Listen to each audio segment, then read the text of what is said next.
Marilyn Chambers' name once symbolized the epitome of purity, immortalized on Ivory Snow soapboxes as the perfect American mother.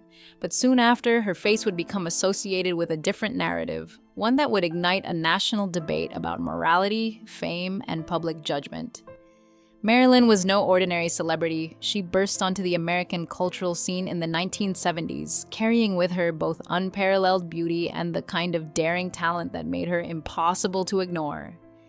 Yet, the price of fame came too soon. She was thrust into a box, confined by society's gaze, and forever branded by a label that would follow her, regardless of her artistic aspirations. She was both celebrated and vilified, a woman caught between the art she longed to make and the persona the public created for her. A girl from Connecticut with big dreams, born on April 22, 1952 in Providence, Rhode Island, Marilyn grew up in Westport, Connecticut, in a typical middle-class family. Her father worked in advertising and her mother was a nurse, practical careers that shaped a stable, conservative upbringing. Yet, despite her family's desire to keep her on a traditional path, Marilyn felt an undeniable pull toward the world of entertainment. As a young girl, she joined school activities, becoming a cheerleader and participating in the drama club, which gave her the opportunity to explore her artistic instincts. By the age of 16, Marilyn had already begun to take steps into the modeling world. Despite the resistance from her father, who understood the emotional toll of the competitive industry, Marilyn's desire to be seen as an artist only grew stronger. From small roles to a big decision. By the late 1960s and early 1970s, Marilyn's career took a slight turn with small modeling contracts and minor acting roles, including a part in the 1970 film The Owl and the Pussycat. While it wasn't enough to make her a household name, it marked her first step into the world of cinema. However, her true path unfolded in a way she never expected. In 1971, she moved to San Francisco, a city known for its open-mindedness and artistic freedom. It was there, away from the judgmental eyes of Hollywood, that she took on topless modeling and dancing. Not because she dreamed of becoming a sex symbol, but because it gave her a platform to pursue her artistic ambitions. San Francisco was a city of possibility where opportunity was just a step away for those willing to take risks. The turning point behind the green door.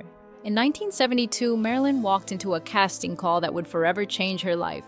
What she thought was a big movie turned out to be Behind the Green Door, an adult film that would catapult her into the public eye. At first, Marilyn was hesitant. She knew this project would come with its own set of challenges, including a label that would follow her for the rest of her life. But the opportunity to be in a film that could catapult her into the spotlight was too tempting to ignore. Despite her fear of what the consequences might be, Marilyn agreed to take on the role. She negotiated hard, demanding a high salary and a percentage of the film's profits. She also insisted on having performers tested for sexually transmitted diseases, a condition that was unheard of in the industry at the time. In a sense, Marilyn's contract became her way of asserting control over a situation that could easily spiral out of her hands. A stigmatized star, Marilyn's transition from the world of adult cinema to mainstream Hollywood was not an easy one. Despite her efforts to escape the label of porn star, she struggled to be seen as a serious actress. In the early 1970s, she tried to shed her image by taking on roles in more traditional projects, but the stigma never fully left her. Even though she had the fame and the financial success, she lacked the recognition as a true artist. She wasn't just fighting to be accepted by the public, she was fighting to reclaim her own identity. Marilyn worked hard to prove that she could do more than the roles she had become known for, but every time she tried to move forward, the weight of her past pulled her back.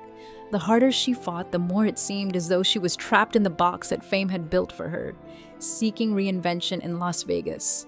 In 1974, Marilyn Chambers turned to a different type of performance, live theater. She took a role in The Man with a Dirty Mind at a Las Vegas dinner theater. This was a far cry from the adult films that had made her famous, but it gave her a new chance to showcase her talent. Performing live in front of an audience allowed her to connect with people in a different way. No cameras, no editing, just her, the stage, and the audience. The play was a success, running for 52 consecutive weeks, and Marilyn received praise for her performance. It was a small victory, but one that gave her a sense of validation. In that intimate setting, she felt like an actress again, not a symbol of a moral debate. City Blues, another missed opportunity. In 1976, it seemed as though Marilyn Chambers' big break was finally within reach. She was being considered for the female lead in City Blues, a serious project with director Nicholas Ray. Ray saw potential in Marilyn, not just as a sex symbol, but as a talented actress capable of much more. He saw in her something beyond her image, a raw talent that, if nurtured, could be as iconic as some of Hollywood's greatest actresses. For a brief moment, Marilyn allowed herself to believe that Hollywood could see her for who she truly was, but the project never came to fruition. Nicholas Ray's personal struggles led to the film being abandoned, and with it, Marilyn's chance to finally break free from her past. The disappointment was deep. She had done everything right, yet the door still closed. Turning to music, a new dream. In 1976, as she grappled with the collapse of her acting career, Marilyn Chambers began to pursue another creative outlet: music.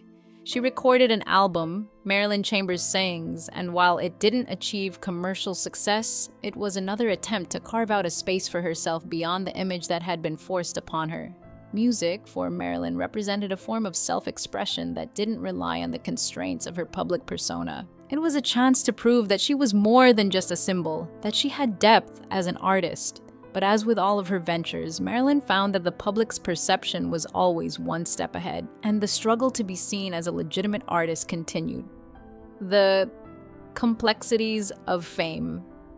Marilyn Chambers' story is one of contradictions. She was a woman who sought to be seen as more than the role she was given, yet that very role became the lens through which the world saw her. Her desire to be recognized as a serious actress, a true artist, was constantly overshadowed by the public's obsession with her past. The fame she achieved was not the result of a single role, but rather the consequence of a cultural shift that placed her at the center of a storm she never asked for. Despite her efforts to reinvent herself, Marilyn was always haunted by the label that had been slapped onto her, a label that would follow her for the rest of her life: